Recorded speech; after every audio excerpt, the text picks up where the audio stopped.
पुराना झूला। गांव के बाहर एक पुराना टूटा फूटा मकान था। दीवारों से प्लास्टर झड़ चुका था, खिड़कियां तिरछी लटक रही थी और अंदर से अजीब सी सिसकियों की आवाजें आती थी।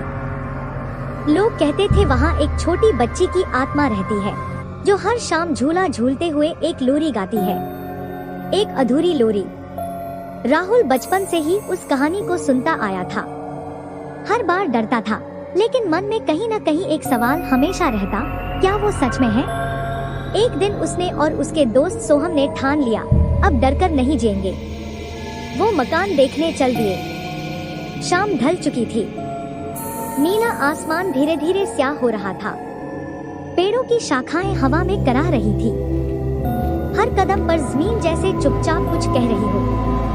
मकान के पीछे उन्होंने वो झूला देखा, हिलता हुआ, धीरे धीरे, बिल्कुल वैसे ही जैसे किसी के हल्के हल्के पैर उसे झुला रहे हैं। राहुल की सांसें थम गई। सोहम के होंठ सूख गए। कोई नहीं था वहाँ, लेकिन उसी पल हवा में एक धीमी मासूम सी गुनगुनाहट गूंजने लगी। लोरी, लोरी, सो जा बेटा। वो आवाज दिल को चीरती हुई भीतर उतर रही थी। ना प्यारी थी, ना डरावनी, पर उसमें अधूरापन था, जैसे किसी ने कभी उसे पूरा करने नहीं दिया। राहुल की नजर अचानक झूले के नीचे गई। मिट्टी में अपने आप छोटे पैरों के निशान उभर रहे थे, जैसे कोई अदृश्य बच्ची वहाँ चल रही हो। एक एक निशान उनके और करीब आता गया। झूला रुक गया। हवा एकदम थम गई और तभी उनके सामने वो खड़ी थी, भीगी सफेद फ्रॉक में, बाल बिखरे हुए, चेहरा बिल्कुल मासूम, मगर मुस्कान में कुछ था जो दिल दहला दे।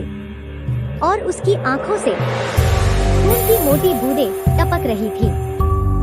वो कुछ बोलना चाहती थी, शायद अपना अधूरा नाम या अधूरी लोरी, लेकिन बस एक धीमी सी सिसकी निकली, मेरी मम्मी अब कभी नहीं आई। राहुल और सोहम जड़ हो गए। आंखें खुली की खुली रह गईं। झूला फिर से हिलने लगा और लोरी दोहराई जाने लगी।